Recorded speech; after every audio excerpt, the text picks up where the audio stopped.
Nous sommes le vendredi 30 décembre, dans la soirée, rue de la Providence, et je voudrais aborder un problème extrêmement délicat, qui est celui de ce que j'appelle le problème des processus. C'est-à-dire, est-ce que l'astrologie nous parle des processus, ou est-ce qu'elle nous parle des résultats? On peut même parler de l'opposition entre les moyens et les résultats. Sur cette dialectique, puisque je me plaignais tout à l'heure, dans la causerie, du manque de dualité, cette dialectique des moyens et des résultats est également très très complexe à pénétrer. Et elle est déterminante pour la validation de l'astrologie. Juge-t-on l'astrologie par le fait qu'elle a décrit des moyens que les gens vont utiliser pour obtenir certains résultats, ou est-ce qu'on va le juger sur les résultats eux-mêmes, sur la finalité, si on peut dire, des choses, comment les choses se terminent, comment les choses aboutissent. Prenons un exemple standard. Est-ce que ça fait une différence que quelqu'un meure au combat ou ne meurt pas au combat, si le combat de toute façon a lieu? Est-ce que c'est le problème de fait qu'il est mort, qu'il soit mort, qui est déterminant? Certes, les conséquences de sa mort peuvent être considérables. On a évidemment l'exemple du roi Henri II, qui est inopinément mort accidentellement, enfin qui meurt accidentellement d'une blessure au tournoi en 1559. Il aurait pu ne pas mourir. Même que presque dans tous les cas, on dirait il est mort, il aurait pu ne pas mourir. Est-ce que Kennedy était obligé de mourir? Est-ce que l'astrologie était censée nous expliquer que Kennedy devait mourir? Non, probablement pas. Il n'y a pas une phase astrologique qui est celle de la mort des gens. Même s'il y a la maison 8 en astrologie plus ou moins divinatoire. Donc ce n'est pas un concept opérationnel en astrologie, la mort. Et pourtant, la mort, évidemment, ça a des conséquences souvent considérables au niveau dynastique, au niveau de la succession, au niveau de nouvelles élections. Enfin bref, mais là encore, nous avons là un type d'événement qui, tout en étant très important par lui-même, ne relève pas nécessairement de l'astrologie. De la même façon que nous avons déjà dit qu'il y avait des cycles de la journée, dans le mois, dans la semaine, qui, tout en ayant des points communs avec la conception astrologique du cycle, puisque tous les cycles, finalement, quelque part, se ressemblent, ce qui les distingue, ce n'est pas leur contenu, c'est leur durée. Et le cycle d'astrologie n'a pas la même durée que le cycle annuel, ou que le cycle hebdomadaire, ou que le cycle mensuel. Mais son contenu, fondamentalement, est le même. Mais la durée du phénomène, la durée des phases, l'approfondissement des choses ne sera pas la même. Mais ce n'est pas ce qui va se passer en soi qui va différer. C'est la durée pendant laquelle les choses vont se passer et vont se déployer. Alors là encore, nous avons le problème donc du processus. Il faut ramener les choses au niveau du processus. Qu'il y ait ou non réussite, qu'il y ait ou non aboutissement. Alors, dans notre vie personnelle, nous sommes bien placés pour savoir à quel moment nous avons essayé certaines choses, même quand ça n'a pas marché. Mais ça n'apparaît pas forcément à l'extérieur. Quand quelque chose ne réussit pas, parfois on n'en parle pas. Et donc dès qu'il s'agit non plus de s'étudier soi-même, mais d'étudier autrui, eh bien il faut être très informé. Et il faut arriver à un niveau d'information qui est nettement supérieur à celui qu'on a généralement. Seuls des spécialistes qui vont creuser un sujet vont arriver à vous dire qu'effectivement, à telle époque, il y a eu des tentatives qui n'ont pas complètement abouti, mais ces tentatives ont quand même occupé beaucoup les esprits à ce moment-là. Je crois que l'astrologie doit nous parler de ce à quoi les esprits sont occupés, ce à quoi les gens pensent à un moment donné. Par-delà la question de savoir s'ils vont trouver réellement les solutions adéquate, s'ils auront le temps, parce que tout est limité dans le temps, s'ils auront le temps d'aller jusqu'au bout du processus qu'ils ont voulu engager ou pas. Comme nous avons une sorte de course contre la montre en astrologie et que chaque période ne dure pas indéfiniment, on peut tout à fait imaginer que quelqu'un est pris par le temps, soit pris par le temps.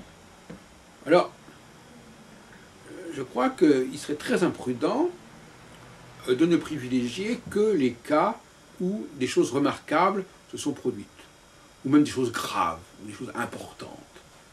Parce que, une fois, ça se manifestera de manière tout à fait forte et puissante, mais la fois suivante, avec la même configuration, ça peut très bien être beaucoup plus limité. C'est pas que la configuration est différente, c'est pas qu'elle est plus puissante ou moins forte, mais simplement, la conjoncture fera que les choses ne se passeront pas avec autant d'intensité et de puissance qu'à d'autres moments. Là aussi, c'est un élément qu'on ne peut pas contrôler en astrologie, qui est celui de l'intensité des choses. Pas plus celui de l'aboutissement, mais en revanche, il y a l'élément quantitatif qui est très important en astrologie, à savoir le nombre de personnes qui essayent de faire quelque chose dans une certaine direction, qui s'essaient à certaines choses dans certaines directions. Ça me paraît beaucoup plus concluant que la dimension qualitative. L'astrologie nous parle du quantitatif, donc elle ne nous parle pas spécialement de l'individu, elle nous parle d'un très grand nombre de personnes qui ont un certain consensus pour faire les choses d'une certaine manière. Et puis à une autre période, il y aura un autre consensus qui ne va pas du tout forcément dans le même sens. Donc à la notion de processus, on pourrait ajouter celle de consensus, pour parler latin. Et donc on est dans le domaine de la sociologie, de la psychosociologie. Il s'agit de voir quels sont les centres de gravité de la pensée à un moment donné. Au niveau de la psychologie de foule, de groupe, de masse. Car l'astrologie a affaire avec des phénomènes collectifs. Avant de passer à des questions individuelles qui sont déjà des questions d'ordre pathologique, d'ordre spécifique, mais qui sont des questions annexes. La période actuelle exige justement que l'on remette les choses à leur place et qu'on rende à César ce qui est à César et qu'on détermine quels sont les actes et quelles sont les branches et les rameaux. Donc, le modèle astrologique tel que je le conçois est un modèle qui nous indique les orientations de la pensée. Dans quel esprit on aborde une période. Est-ce qu'on l'aborde dans un esprit vénusien ou dans un esprit martien?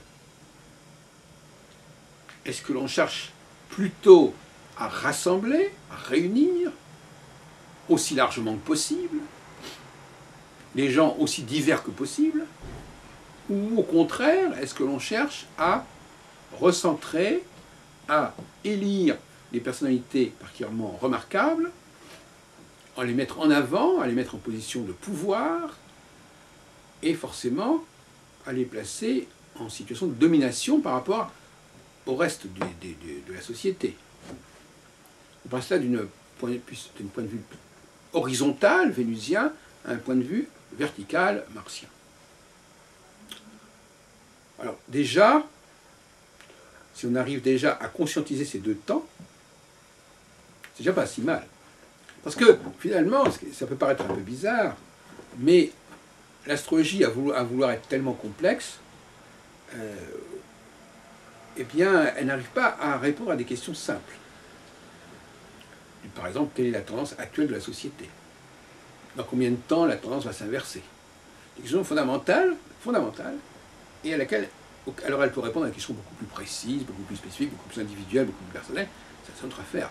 Ça, c'est un autre problème, et ça renvoie à ce que j'appelais tout à l'heure l'astropathologie, ou même l'astrologie clinique. Et effectivement, il faut que l'astrologue ait une conscience et une sensibilité aiguë par rapport à ces notions martiennes, vénusiennes, qui recouvrent plus ou moins celles de printemps et d'automne d'ailleurs. Il faut qu'il capte ça, c'est simple, mais c'est vital. Et il faut qu'il se capte à quel moment les choses changent, à quel moment on passe d'une phase à l'autre. Alors ça ne se fait jamais très facilement, très simplement. Ces passages sont souvent occasionnent souvent des crises, des contradictions, des tensions chez la personne et même au sein de la société, puisqu'il y a ceux qui ont déjà tendance à vouloir passer à la phase suivante, et puis ceux qui n'ont pas encore compris et restent encore dans la phase précédente. Donc ça, c'est ces moments de passage, il n'y a pas besoin de planète comme Uranus pour l'expliquer. Les changements de phase sont des changements critiques. Plus ou moins critiques, parce que justement, s'il y a un leader particulièrement doué, il entraînera plus facilement la majorité. S'il n'y a pas de leader, il y aura plus de conflits entre les gens, parce que personne n'aura vraiment une position dominante et ne pourra l'emporter rapidement et sans conteste. Si les gens sont persuadés que telle personne est la personne qu'il faut, eh bien on perd beaucoup moins de temps. Et donc, la notion de consensus social autour de certaines valeurs, de certaines énergies, que j'ai simplifié en disant martienne ou vénusienne, me paraît au cœur même de l'astrologie et me paraît permettre de valider l'astrologie, en tout cas valider une certaine astrologie, ce qui n'est déjà pas si mal, même si ce n'est pas l'astrologie dans tous ses délires et dans toute sa pléthore. Il ne faut pas non plus rêver. Cela dit, il y a des gens qui ont cru pouvoir valider la totalité du discours astrologique, comme Madame Fuseau-Brèche, mais je crois que c'est tout à fait chimérique. Donc, effectivement, revenons à nos moutons, il y a effectivement la nécessité de montrer qu'un grand nombre de cas, qu'une grande convergence au niveau des personnes tend à aller dans une certaine direction ou dans une autre direction inverse. Alors, normalement, quand on est en phase martienne, la tendance n'est pas vénusienne. Et quand on est en phase vénusienne, la tendance n'est pas martienne. Donc, en quelque sorte, mais Vénus va se retrouver très minoritaire au sein d'une phase martienne et Mars très minoritaire au sein d'une phase vénusienne. De la même façon que socialement, si on est dans un milieu très vénusien, le martien sera très minoritaire, et si on est dans un milieu très martien, le vénusien sera très minoritaire. Avec tout ce que ça peut impliquer comme conséquence. Alors, effectivement, vous comprenez, moi je me souviens d'il y a quelques années, quand on essayait d'établir des protocoles de recherche, on disait voilà, prenons une série d'événements très forts, très puissants, et voyons s'il y a des phénomènes astronomiques qui se retrouvent en majorité dans ces différentes séries. C'est dérisoire, c'est aléatoire. Pourquoi? Parce que les points communs entre ces événements que nous aurions rassemblés ne sont pas pertinents. Ils sont aléatoires. C'est comme si je disais, prenons 30 personnes qui sont mortes par accident et voyons s'il y a des configurations semblables. C'est pareil, ça n'a pas de sens. Si on admet que l'astrologie n'est pas de l'ordre de l'accident, mais l'ordre de quelque chose qui a une continuité, qui a une fluidité, qui a une cyclicité, ce n'est pas pertinent. Il faut changer d'attitude. Il ne faut pas en rester aux images d'Épinal, des manuels d'histoire, avec telle bataille, ou tel roi qui meurt, ou je ne sais pas quoi. Non, ça n'est pas très pertinent. Donc il faut essayer de trouver autre chose, notamment, que j'ai proposé il y a très longtemps, il y a déjà une quarantaine d'années quasiment, c'est-à-dire voir par exemple qu'à certains moments, il y a une extension, une expansion, c'est-à-dire que les portes sont ouvertes et on s'étend, voilà, il y a une dimension comme ça d'expansion qui est assez puissante et qui permet à des gens très différents, des immigrés, des gens un petit peu marginaux, de s'intégrer. J'appelle la phase vénusienne, la phase où il suffit d'un vernis, d'une façade, d'une apparence. Il suffit d'acquérir, je ne sais pas moi, d'apprendre une langue par exemple, ou de s'habiller d'une certaine manière, et immédiatement on fait partie du club. Bon, ça, ce sont, disons, des phénomènes de raccourcis qui fonctionnent en phase vénusienne. En revanche, en phase martienne, ça ne suffit pas du tout. Parce que justement, on n'est pas du tout intéressé en phase martienne à ce que tout le monde ait le même look, et tout le monde donne l'impression d'une sorte d'uniforme, que ce soit une mode, ou que ce soit une façon de faire qui soit adoptée par tout le monde et qui recouvre souvent des très grandes différences. Et là, en phase martienne, on est plutôt en quête de personnages particulièrement capables. J'identifie souvent Mars à Vulcain, ici, capable de créer, de forger, d'inventer, de concevoir des nouveaux produits, de nouveaux objets, de nouveaux instruments, de nouvelles techniques, de nouvelles machines. Donc on s'intéresse à des personnages particulièrement créatifs, mais qui créent des choses qui peuvent être utilisées par tout le monde, ou par un grand nombre, et des objets qui sont relativement faciles à utiliser, mais qu'il faut être capable de construire, de produire, d'élaborer.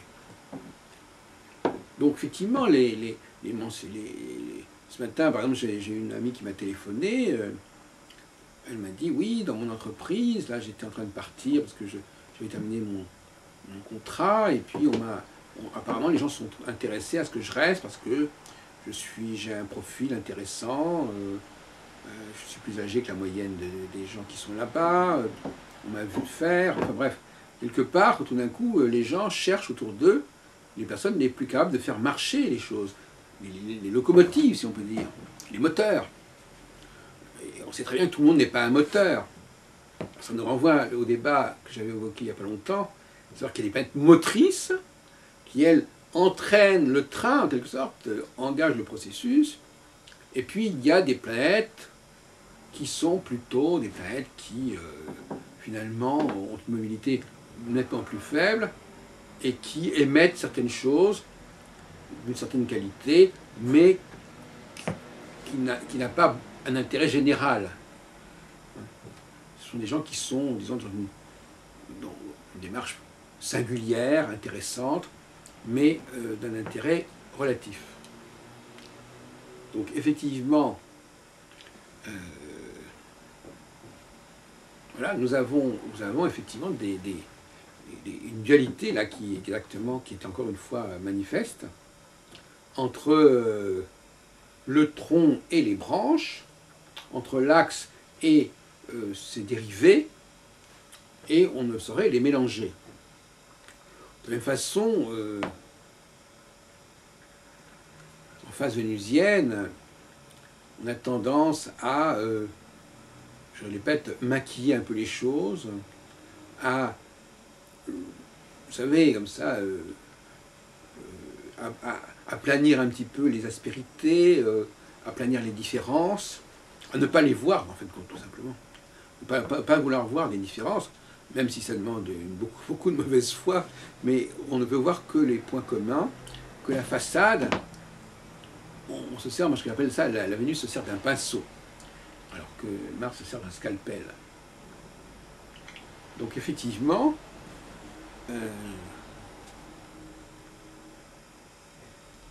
il y a ce double mouvement, hein, cette oscillation qui se produit et qui fait que nous alternons des périodes extrêmement différentes et nous changeons nous-mêmes au cours de ces périodes. Nous changeons parce que quelque chose en nous change, parce que le monde autour de nous change. Alors, ça fait un peu écho à ce qu'on disait et à ce qu'on dit actuellement sur la fin d'un monde, mais ce sentiment de fin d'un monde, il est récurrent. Hein, on peut dire que tous les 7 ans, on est dans une fin de monde. Tous les 7 ans, on a l'impression qu'on a des choses qu'on ne fait plus, qu'on ne peut plus faire, qu'on ne veut plus faire. Et puis ça revient, en fait. Ça revient régulièrement, c'est récurrent.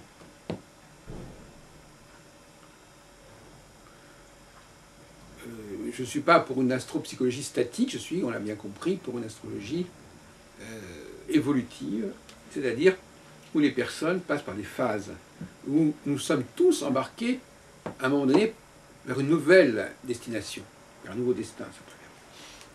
Donc effectivement, Ce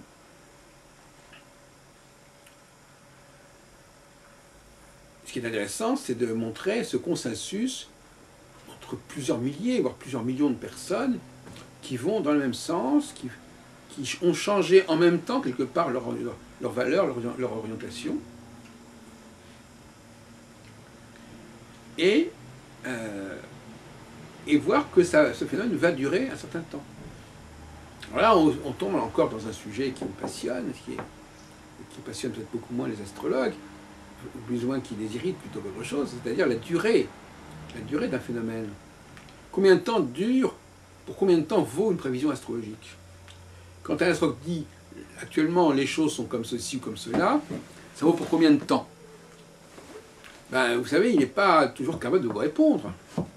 Parce que, il me trompe peut-être, mais il me semble qu'il va répondre que il va dire cela sur la base d'une configuration qui a lieu en ce moment. Parce qu'il est facile de dire qu'actuellement, il y a un transit ceci ou cela. Mais, en dehors de ce moment précis,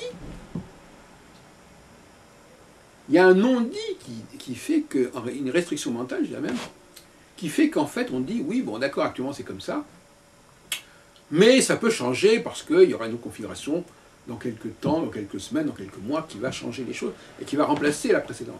Donc en quelque sorte, on n'est plus dans une théorie cyclique au sens strict du terme, avec les astrologues actuellement, on est dans une théorie d'une succession indéfinie et infinie de configurations, qui se suivent dans un ordre tout à fait aléatoire, qui ont des durées totalement aléatoires aussi, et finalement l'astrologue, il est dans le ponctuel. En fait. Il est dans le ponctuel, parce que le ponctuel, on sait à un moment donné ce qui se passe. Alors que si on doit parler des configurations à venir, alors là, ça devient très compliqué. Voilà où on en est malheureusement avec l'astrologie actuelle. Elle a complètement perdu les pédales en ce qui concerne les techniques prévisionnelles vraiment valables et fiables. Et donc on est surtout dans le le cliché immédiat. L'astrologie mondiale devient elle-même une sorte d'astrologie du thème astral ou du thème horaire. C'est-à-dire, voilà, actuellement c'est comme ça. D'où d'ailleurs l'intérêt pour les révolutions solaires, qui effectivement permettent quand même de faire un instantané, mais qui est censé couvrir une année. Récemment, nous avons interviewé Didier Garçon pour son livre sur les périodes de 7 ans, là, qu'on va avoir sous très peu de temps sur Téléprovidence. Voilà un effort intéressant, par exemple, de faire une étude tous les 7 ans, et à ce moment-là, on interprète le thème du moment pour les 7 années à venir.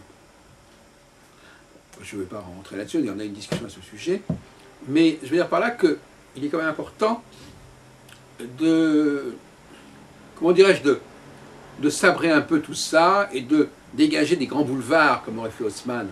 On a l'impression que l'astrologie aujourd'hui, c'est un peu l'astrologie du Paris pré-haussmannien, où il n'y a plus de grands axes, il n'y a plus que des petites ruelles, et il faut donc réinstaurer des axes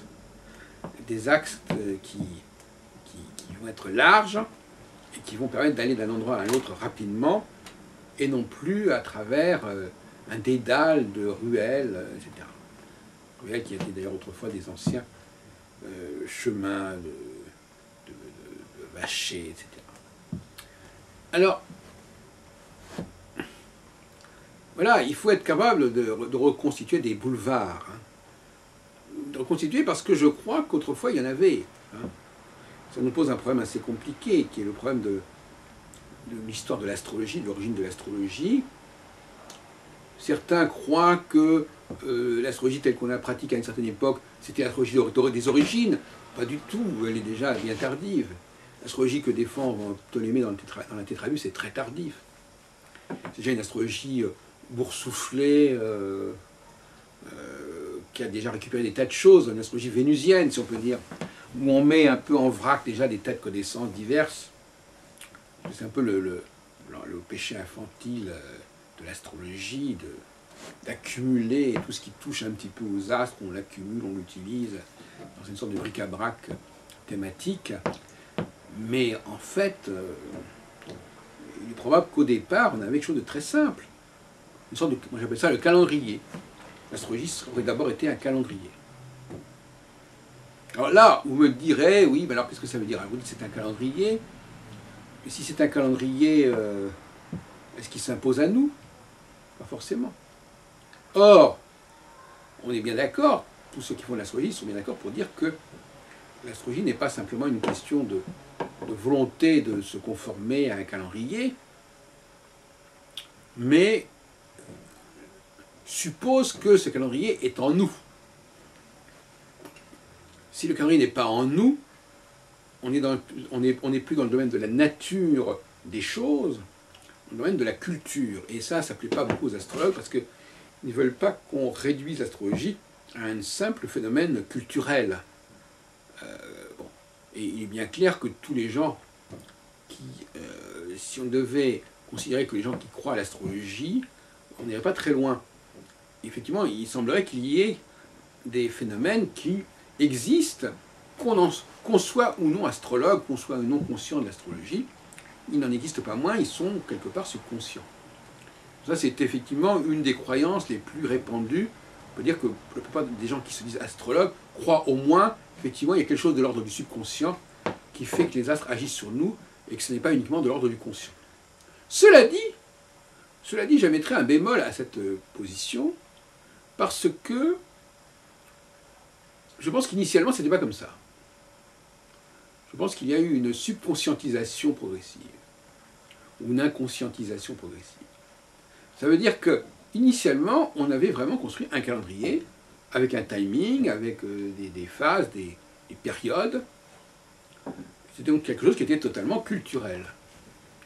Mais ce culturel s'est mué en quelque chose de naturel, ou si on préfère une seconde nature.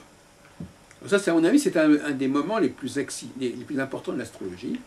Parce que vous savez, bon, vous avez des astrologues qui disent oui, vous comprenez, les anciens astrologues ont compris, ont observé les astres, et puis ils ont compris la signification des astres, etc. Moi, je ne crois pas beaucoup à cette thèse, qui est d'ailleurs assez peu tenable, parce que finalement, on s'aperçoit qu'aujourd'hui, rien n'est plus difficile que de prouver l'astrologie, parce qu'elle est mélangée avec beaucoup d'autres choses. Donc si l'astrologie est mélangée avec beaucoup d'autres choses, comment voulez-vous qu'on extrait l'élément astrologique, le facteur astrologique, vraiment. Et on ne peut pas être à la fois dans la multifactorialité et dire après qu'il a été facile de trouver la signification des astres. Il faut savoir, il faut s'entendre. Il faut pas avoir le beurre et l'argent du beurre. Donc effectivement, au départ, ce sont des conventions religieuses, éventuellement, parce que la religion, vous savez que la religion, elle a des incidences considérables sur le modus vivendi des gens, hein, sur la façon de vivre, sur leur rythme de vie. Il y a rarement des religions qui ne sont pas articulées sur un calendrier. Que ce soit l'islam, le christianisme ou le judaïsme, elles sont toutes tributaires du calendrier. Et elles articulent elles-mêmes leurs propres pratiques autour du calendrier, leurs propres célébrations, leurs propres fêtes. Donc, on n'en sort pas. Donc, à mon avis, au départ, il s'agissait d'une religion, un peu comme ce qu'on dit sur un autre plan avec les ères précessionnelles, c'est-à-dire les gens se conforment à des totems, à des codes, à des modes de fonctionnement qui sont inscrits dans le ciel, mais dont on a une lisibilité directe qui n'implique pas que le ciel agit sur nous. Il agit sur nous parce qu'on veut bien qu'il agisse sur nous. Si on décide de manger quand le soleil est au zénith, bon, bah, c'est une décision. Ça ne veut pas dire qu'on est obligé de manger à ce moment-là. Mais à force de se conformer à un certain positionnement planétaire ou astral ou céleste, il est possible que notre corps prenne des habitudes et que de lui-même, quand il y a certains signes célestes, il se comporte de certaine manière, notre psychisme se comporte de certaine manière, ou change de comportement, à cause de, on pourrait parler d'un phénomène pavlovique, pour saluer Nicolas, c'est-à-dire qu'en fin de compte, nous aurions des réflexes conditionnés mais ce n'est pas non plus ce qu'il dit. Parce que lui, il dit que les astres ont une réalité en elles-mêmes, ils ont une réalité et que c'est leur structure cosmique, leur distance cosmique qui les définit. Bon, ça va très très loin, ça, beaucoup trop loin. Mais en effet, il y a quand même quelque chose de cet ordre-là. Alors, comment est-on passé d'une culture du calendrier du temps religieux à un processus qui se poursuit inconsciemment des millénaires plus tard? C'est un des grands mystères de l'astrologie. J'ai déjà évoqué en 1986 cette hypothèse, c'est-à-dire effectivement que nous nous programmerions, ou que quelque chose en nous se programmerait, dès lors qu'il y a un modèle qui est relativement simple, le corps peut, le psychisme peut se structurer par rapport à ce modèle. C'est d'ailleurs une façon de dire, encore une fois, que si l'astrologie au départ avait été complexe, il n'y aurait pas eu ce genre de processus de passage de la nature à la culture. Mais si c'est simple, plus c'est simple, plus le corps, le mental peut intégrer le modèle. Donc nous ne parlons pas d'un modèle trop complexe au départ. Alors, visiblement, mais bon, visiblement, effectivement, l'humanité serait restée marquée par une configuration très peu nombreuse, d'ailleurs, et très spécifique, encore aujourd'hui. Alors qu'il n'y a plus du tout la même culture, la même religion, le même rapport au cosmos.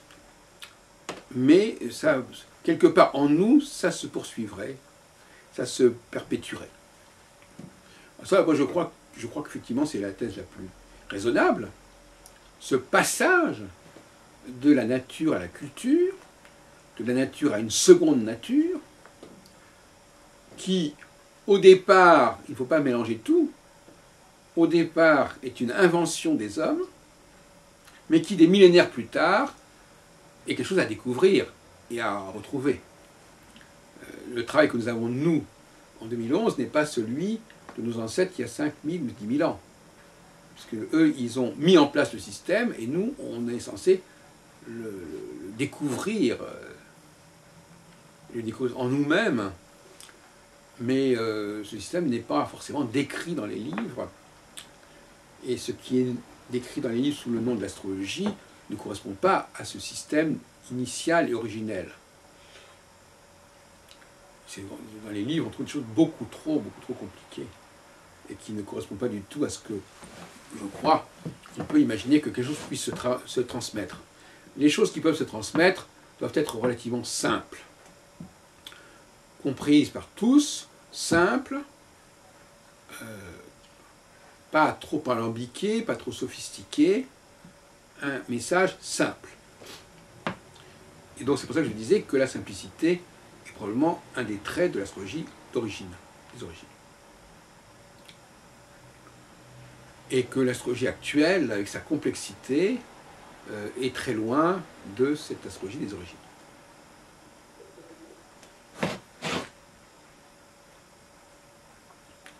Alors, vous me direz, mais alors comment peut-on restituer, reconstituer, retrouver cette astrologie d'origine? Alors, effectivement, là, c'est un vaste débat.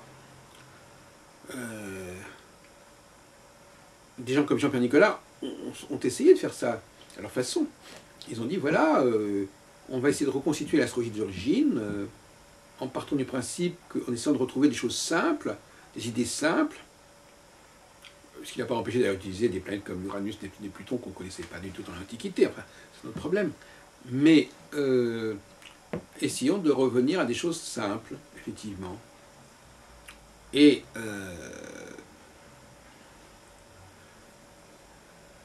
le problème, c'est qu'il n'a pas compris qu'il y avait deux types de planètes. Alors, évidemment, il en a distingué trois groupes, les R, E, T, qui sont d'ailleurs assez pertinents, historiquement. Parce qu'effectivement, il y a une période où on ne connaissait que le Soleil et la Lune, que le Soleil, Vénus et Mercure, parce que c'était un phénomène qui était finalement très connu de très tôt. Et puis après, on a découvert, beaucoup plus tardivement, donc Mars, Jupiter, Saturne, et puis alors, encore beaucoup plus tardivement, le troisième trio, Uranus, Neptune et Pluton, mais ça ne correspond pas du tout aux mêmes époques En fait, l'astrologie est au centre, correspond au trio central.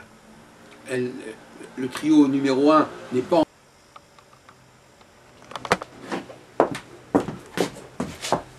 Le trio numéro 1 n'est pas encore de l'astrologie. Le trio numéro 3, c'est une astrologie très tardive et qui évidemment n'a eu aucune incidence au niveau de notre programmation, au sens où on l'entendait tout à l'heure, c'est-à-dire qu'il existe quand même pas mal de millénaires derrière soi. Alors c'est l'astrologie d'Uranus, Neptune, Pluton, c'est une astrologie des astrologues en quelque sorte.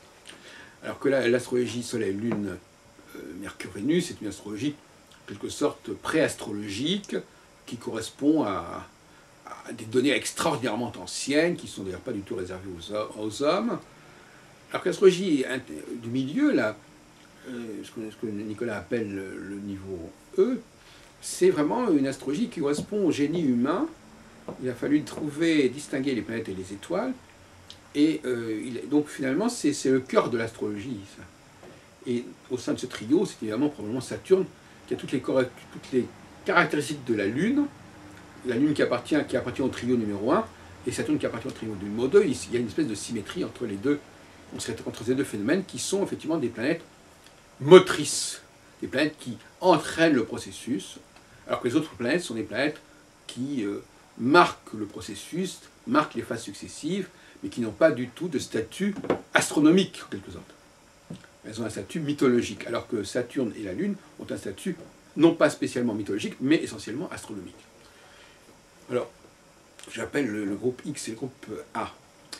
Donc, effectivement, pour conclure cet entretien, cette causerie, je dirais qu'effectivement, il faut un certain talent pour restituer l'astrologie des origines, pour évacuer ce qui a pu se rajouter par la suite, pour faire attention aux dérives, aux déviances.